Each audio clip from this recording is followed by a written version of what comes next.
Welcome to the Twin Labs podcast, where we help you make better decisions using AI and digital twins. Today, we are undertaking a really essential deep dive for any executive, entrepreneur, or strategic leader. We're going to investigate the fundamental architecture of systematic human error. And to do that, we're going straight to the core research of one of the most influential minds in behavioral economics, Professor Dan Ariely. Right, to understand why people, and that includes us, make the mistakes we do again and again. You know, this deep dive is so critical because it just completely overturns a deeply entrenched assumption in business and economics. So the idea that we're all rational actors. Exactly. For decades, everything from market strategy to compensation plans was built on this crumbling foundation of rational choice theory. That theory basically says humans are these hyper-calculating, logical machines who are constantly maximizing utility. And Ariely's work, which spans decades in multiple institutions, showed that this isn't just a little bit wrong, it's fundamentally flawed. We are often wildly irrational. But here's the game-changing insight, and this is the whole point, that irrationality isn't random, it isn't chaotic. No, it is, strikingly, systematically predictable. Predictably irrational. That's the entire framework. And if you, as a decision maker, can predict the precise way your customers or your employees or even your competitors are going to err, then you stop managing chaos. you start designing around certainty. This predictability is the foundation for crafting better organizational systems, smarter strategies, and ultimately more effective leadership. You can literally hardwire success into your operations. And to establish the weight of this material, we should probably note the pedigree here. We are drawing from the authoritative research of Dan Ariely. He's the James B. Duke Professor of Psychology and Behavioral Economics at Duke University. And his work bridges the Fuqua School of Business, cognitive neuroscience, and even the School of Medicine. It's that interdisciplinary approach that makes his insights feel so, universally applicable. So for today, we've consolidated the key takeaways from his foundational works. We're talking predictably irrational, the upside of irrationality, and the honest truth about dishonesty. And his later research on motivation and misbelief. Right. Our whole mission here is to extract immediately actionable mental models. This is about providing you with shortcuts to better decision-making, pulling out the so what from all that dense academic research. Indeed. This is the kind of critical knowledge decision makers need to navigate modern complexity. And it's precisely the kind of rigorous understanding that, frankly, the predictive modeling done by Twin Labs is dedicated to supporting. Taking those human insights and turning them into objective, verifiable inputs for a system. Exactly. So let's start where systematic error so often begins, how we perceive value. Because we almost never evaluate anything in a vacuum. Okay, let's unpack this core psychological trap. Yeah. We all like to believe we evaluate options based on their inherent worth, right? Is this building worth $50 million? Is this new hire worth the salary? We believe in absolute value. We do. But Ariely's research just shows we almost never do this. We are fundamentally, as he puts it, wired to make comparative judgments. This is the principle of relativism and anchoring. And it is profoundly important for negotiation, for strategy, for everything. The central finding is that people genuinely do not know what they want. Or how much it's worth. Or how much it's worth, until they see it in context. The human brain is just a comparison machine. It is constantly seeking a reference point. And that search for a reference point is what gives an initial number, often a completely arbitrary number, so much power. Immense power. Whether it's the first salary figure tossed out in a negotiation or some historical project budget from 5 years ago that's totally irrelevant today, that number becomes the anchor. And every subsequent valuation just moves relative to that initial anchor. It doesn't matter what the true utility or market value is, the anchor is set. So that's why a $1,000 suit seems expensive on its own. But put it next to a $10,000 suit and suddenly it looks cheap. Right. The $10,000 suit anchors your mind to a much higher price bracket, and suddenly $1,000 feels like a bargain, even if you never ever intended to spend that much.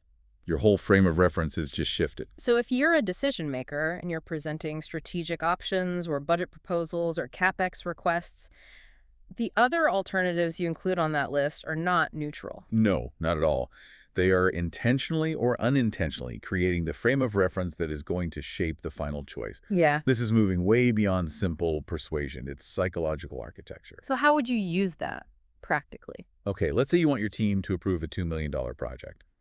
You should probably present it alongside a conceptually similar $5 million project that provides only marginal extra benefits. Okay, so that's the high anchor. That's the anchor. And then maybe you add a third option for, say, $500,000, but you frame it as being high risk or incomplete. You've now anchored the acceptable budget range way higher than 500,000, and 2 million looks like the reasonable, prudent middle ground. And that leads directly to what I think is the most compelling and, frankly, a little chilling demonstration of this. The decoy effect. The decoy effect. This isn't just about setting a high anchor. This is about actively manipulating a choice between two otherwise good options. It is the ultimate expression of systematic irrationality in marketing and pricing. The mechanism, well, it involves introducing a strategically inferior third option. We call it the decoy. And it's designed specifically to be just slightly worse than one of the core options. Which makes that core option look dramatically more attractive by comparison. Okay, let's use the famous Economist magazine example that Ariely popularized. So imagine you have two options, both are pretty attractive. Option 1, online subscription for $59. Option 2, print and online subscription for $125. So the company obviously wants you to choose option 2, the expensive bundle. But to get you to make that leap, they introduce the decoy. Option 3. Print subscription only for $125. Wait, why on earth would they offer print only for the same price as print and online? That makes no logical sense. Nobody would choose it. Exactly. That is the entire point. It is completely irrational to choose option 3. But its presence dramatically changes how you perceive option 2. Right. Because your brain does this immediate simple comparison. It says, for the same $125, I can get just print, or I can get print and online. And suddenly option 2 is perceived as offering this massive, overwhelming value. It transforms a difficult choice online versus the bundle into a super easy one where the premium option becomes the no-brainer. So the decoy's only job is to get sacrificed to make its target look amazing. And for decision makers, the relevance is huge. You have to constantly audit the choices being presented to you. When someone offers you 3 options, you have to ask yourself, is one of these a decoy designed purely to guide me to their preferred outcome? And this relativistic thinking, it extends even to the concept of cost itself. It can just override logic completely. Yes, which brings us to the irrational pull of zero cost, or the concept of free. Oh, I remember this research. We are so irrationally attracted to anything that's free. That word just has a psychological weight that's way beyond its actual monetary value. The classic experiment involves free shipping. So consumers will frequently pick an item that's $95 with free shipping, Over the exact same item priced at $90 with a $4 shipping fee. even though the $94 total cost is objectively cheaper. The psychological hurdle of paying that $4 for shipping somehow outweighs the logical calculation. The word zero just acts as this powerful, almost paralyzing emotional trigger. It eliminates the perceived risk, doesn't it? If it's free, I have nothing to lose. That's it. The perceived benefit of gaining something for zero cost outweighs the objective total cost calculation. And this has major implications for incentives in a business. How so? Well, leaders need to recognize that seemingly small, free perks like, really good office coffee or fully subsidized parking or even an extra free hour of PTO can psychologically outweigh more valuable benefits that require even a tiny employee contribution. So the decision isn't really about the monetary value to the company. It's about the psychological framing of that value. A $200 benefit that feels free can win against a $1,000 benefit that requires the employee to pay $50. That is a massive insight for retention and for benefit design. Wow. Okay, so we've established that context, comparison, and cost framing are these fundamental traps. But this irrationality goes deeper, right? Oh, much deeper. Straight into the heart of how we motivate ourselves and our teams. Which brings us to our second section, where we challenge that corporate mantra that money fixes everything. This section really does challenge decades of conventional management theory. I mean, most companies operate on this simple linear model. You increase pay, you increase performance. But Ariely's research on motivation, particularly for high cognitive tasks, demonstrates a shocking counterintuitive truth. Higher financial incentives can actually decrease performance. It's so disruptive, especially when you think about highly paid professionals. The research showed that, up to a certain point, incentives work exactly as you'd expect. But beyond that threshold, Beyond that threshold, offering a massive financial incentive doesn't boost cognitive performance. It introduces excessive pressure and anxiety, We call it hypermotivation. Hypermotivation. So you're suggesting that a potential seven-figure bonus for closing a complex deal or for finding some innovative solution that can actually be detrimental. Yes, because the sheer magnitude of the stakes triggers stress hormones Mm. that literally impair the complex, nuanced judgment and the creativity you need for those tasks. It's the cognitive freeze response. It's like the classic sports analogy. Exactly. The athlete who performs perfectly in practice, but then the pressure of the championship, the massive bonus check is looming. And they choke. The money itself becomes a distraction that consumes cognitive bandwidth. That immediately calls into question the efficacy of these huge, high-stakes, all-or-nothing bonus structures, especially for roles that need complex problem-solving or innovation. R&D, strategic planning. High-level investment banking. If money creates anxiety, the question becomes, how do we inspire sustained excellence? And the answer is to shift from market norms to social norms. This distinction is the engine of intrinsic motivation. And it's arguably the most critical concept a leader needs to grasp when they're designing a culture. Okay, so explain the difference in operational terms. Market norms are transactions. They're explicit time-stamped exchanges, usually money for goods or services. They are zero-sum. Okay. Social norms are based on goodwill, on community, mutual obligation, purpose. They're non-transactional, and they foster long-term loyalty. So the danger, then, is mixing the two. That is the danger. The moment you introduce a market norm into a relationship that's governed by social norms, You kill it. you risk destroying the underlying goodwill and the intrinsic motivation. And it's a transition that is so easy to make, but nearly impossible to reverse. And this has striking real-world impacts. I mean, beyond the classic example of, not paying your mother-in-law for a holiday meal, which would obviously be insulting. Think about it inside a company. Think about unexpected mandatory overtime. Right. A colleague might happily stay late to help a struggling team or work through the weekend on a critical proposal. They do it out of a sense of team commitment. That's a social bond. That's intrinsic motivation, goodwill. But if the leader then tries to recognize that sacrifice with, say, explicit overtime pay or a specific bonus, It immediately transforms that social relationship into a calculated transaction. and the employee may actually feel less enthusiastic about helping out in the future. The gesture of community has been replaced by a cold, monetary exchange. They start asking, how much am I getting paid for this hour? Instead of, how can I help my team succeed?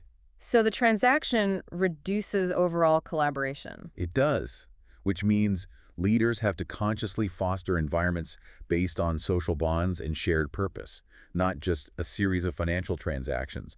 You want a culture where people help each other because they want to, not because they're calculating the ROI of the favor. And that non-monetary connection is really reinforced by that celebrated finding, the IKEA effect. The IKEA effect.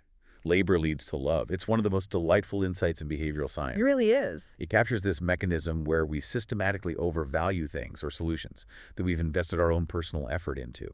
We aren't trying to maximize objective utility. We're maximizing pride and ownership. I can definitely identify with that feeling of satisfaction after struggling with those tiny diagrams and hex keys.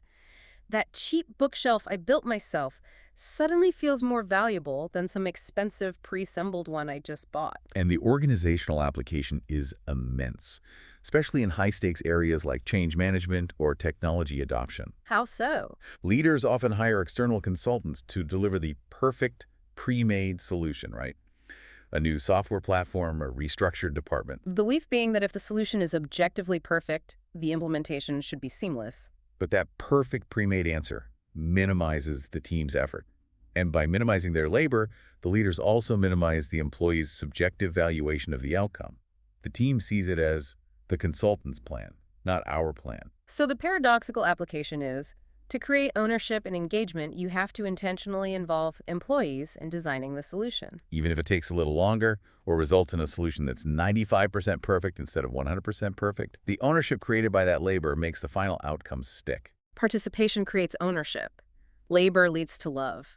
Therefore, the ultimate payoff for leaders is understanding that sustained motivation is deeply tied to meaning, creativity, and recognition.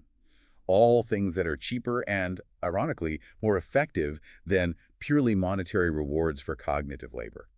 So a decision maker's primary role is connection, not just compensation. It's connecting tasks to meaningful outcomes to unlock that intrinsic motivation.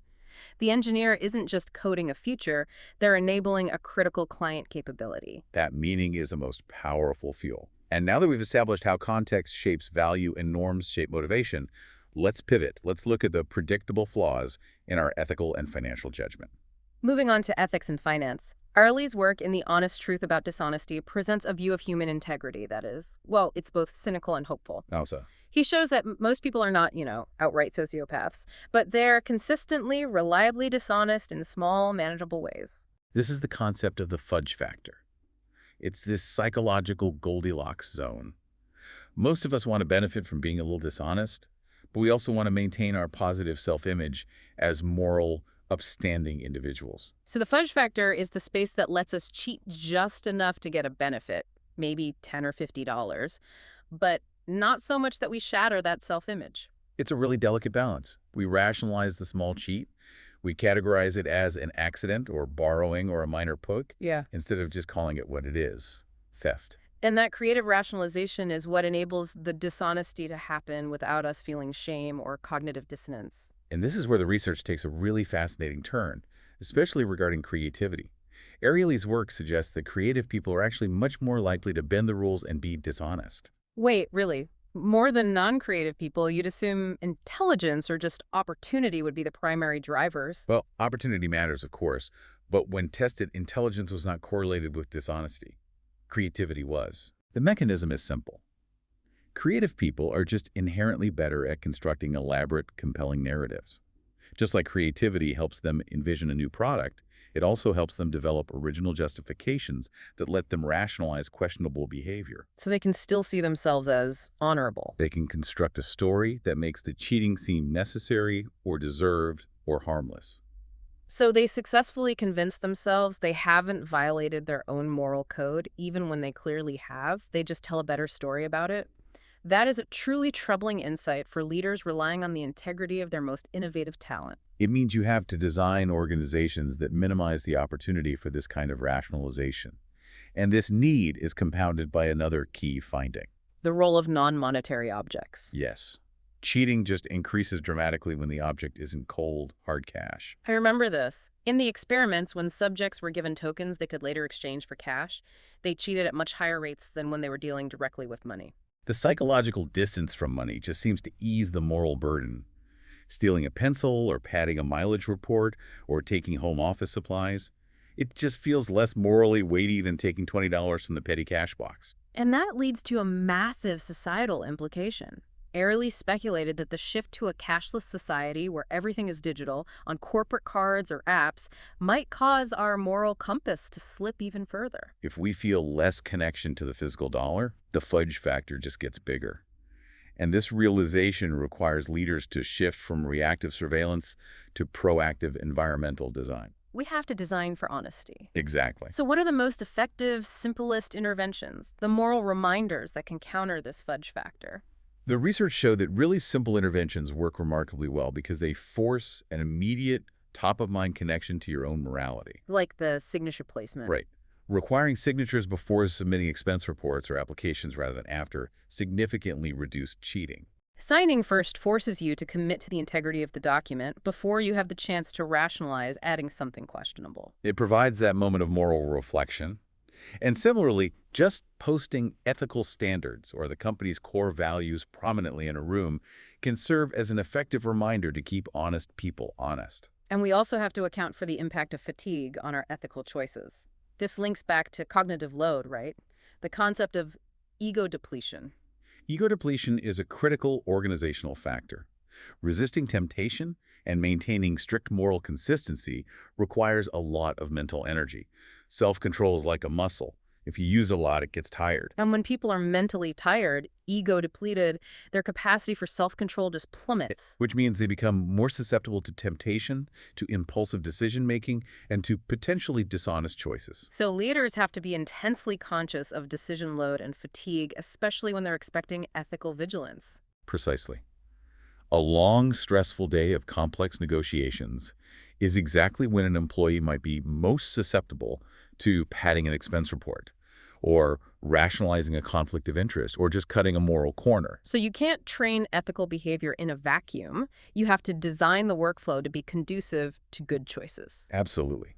And this understanding of human frailty extends directly to pure financial decision-making, which Ariely explored in Dollars and Cents. He argues that when we use money, we use our emotional brains way more than our logical ones. And one major bias that affects strategic health is opportunity cost blindness. Oh, yes. We obsess over the immediate transaction price. Decision makers focus entirely on the question, is this $500,000 software platform worth the money? But they fail to explicitly consider the alternative. What else could we do with these resources? What innovation or hiring or marketing effort will we not fund because we're doing this? The cost of the decision is not just the sticker price. It's the value of the foregone alternatives. But we are psychologically blind to those opportunity costs. So the solution isn't just try harder to remember. No, it's building rigorous evaluation processes that force the explicit consideration of alternatives. And this is where objective modeling comes in.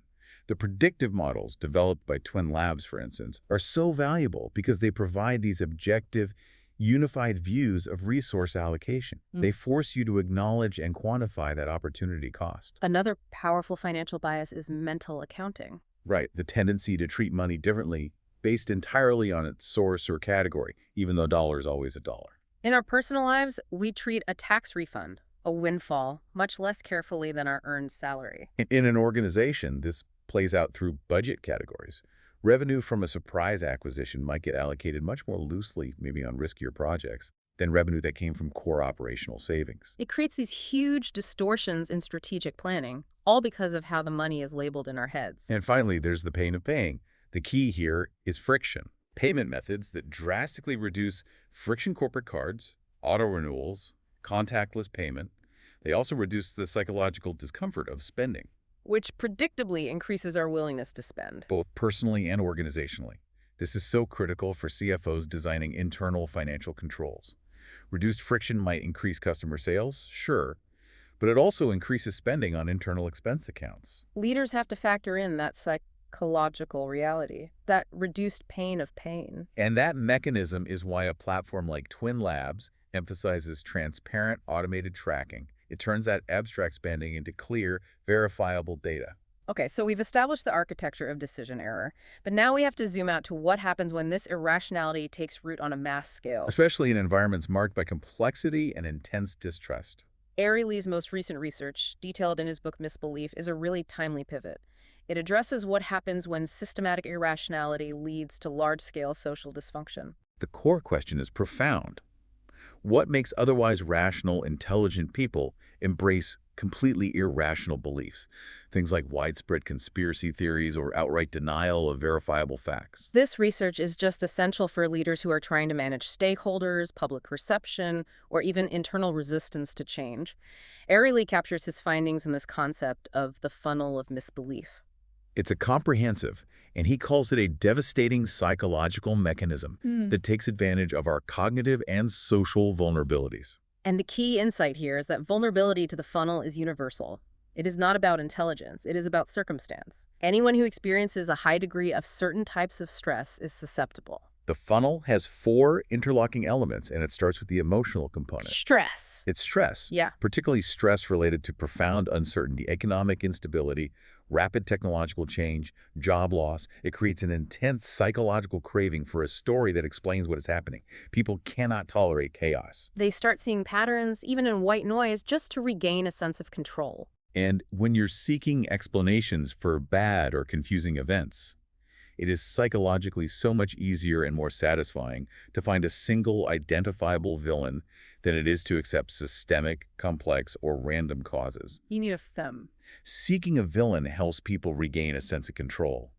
They believe they understand the secret mechanism others don't, and that emotional need for control starts the descent into the funnel. Okay, then what happens next? Next, the descent is accelerated by cognitive biases, which we know reinforce bad thinking. So here we see confirmation bias. People actively seek out information that validates the villain-based story they just adopted. They're not seeking truth, they're seeking validation. And this gets compounded by motivated reasoning, where they're not just ignoring reality, they're actively bending reality to find the answers they want. Which explains why bombarding someone in the funnel with objective facts almost never works. The facts are just filtered through the bias mechanism to confirm the misbelief. Which brings us to the third factor, personality. Certain traits increase your susceptibility. What kind of traits are we talking about? Things like faulty memory remembering details that fit the conspiracy's structure but weren't actually there. An over-reliance on intuition over evidence. A tendency toward magical ideation. Believing in secret knowledge or invisible forces. Right. And a degree of narcissism, which fuels the belief that I have the unique insight that the masses lack. And finally, the funnel locks the person in place with the social component. The overwhelming human need for connection. This is maybe the most devastating part. It's driven by ostracism. When people feel rejected or mocked by their existing community, their family, their workplace for their views, Even if those views were rational at the start. they seek a new community with others who share their increasingly radical perspective. And the need to belong is so powerful that it just overrides rational thought. It creates these tight-knit groups where misbeliefs are mutually reinforced, and it provides immense emotional satisfaction and social cohesion. And this group dynamic rapidly accelerates distrust of established institutions, experts, and broader society. So, for leaders trying to navigate this, Ariely suggests the path to intervention requires empathy, not conflict, not ridicule.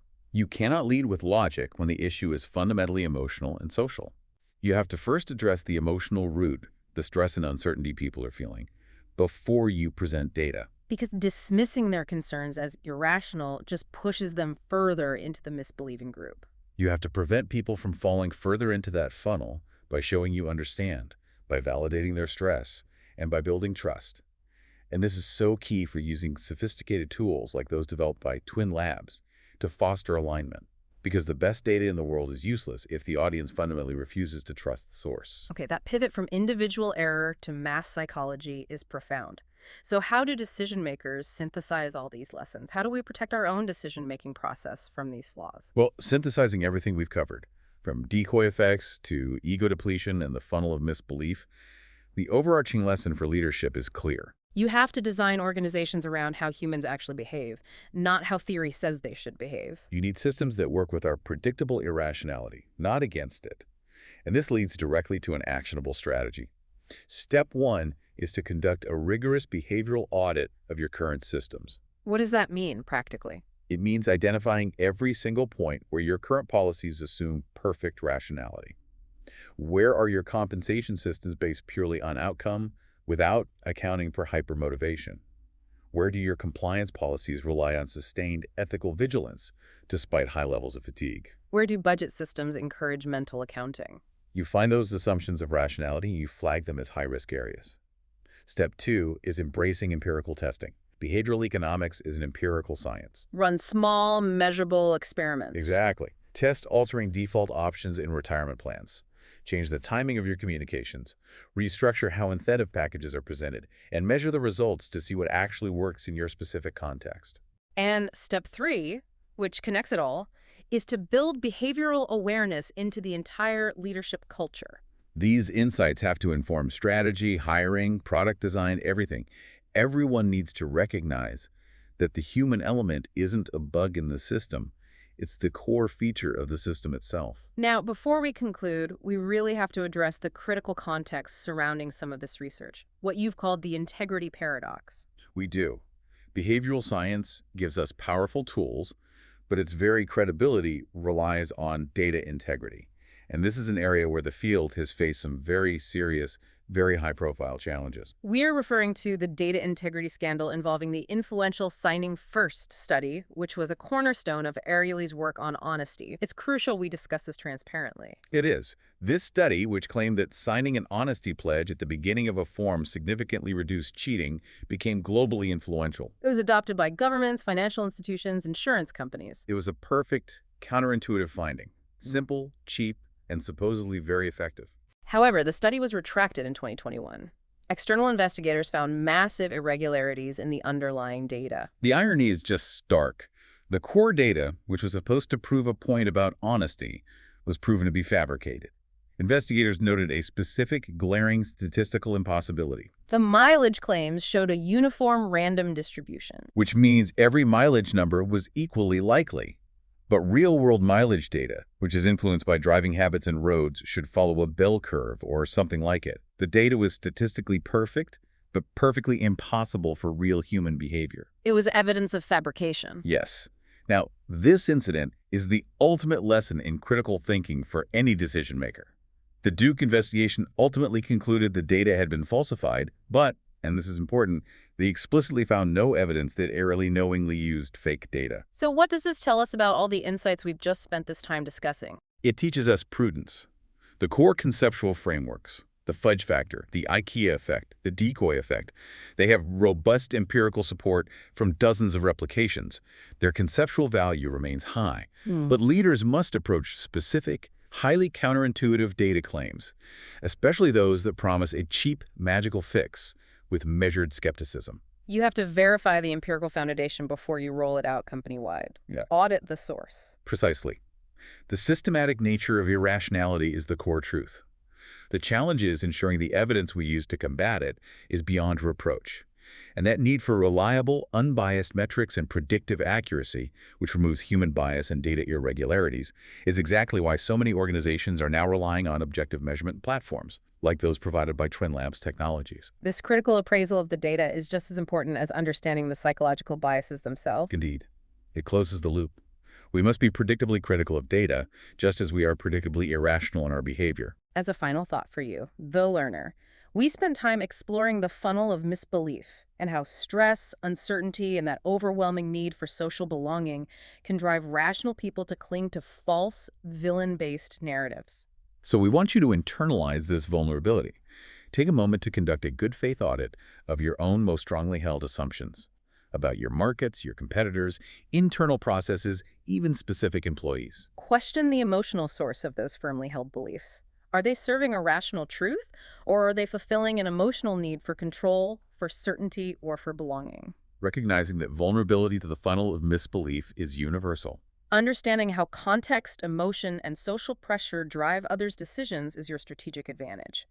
But understanding and actively mitigating how they drive your decisions, that is true leadership. That is the transformative power of understanding these predictable human flaws.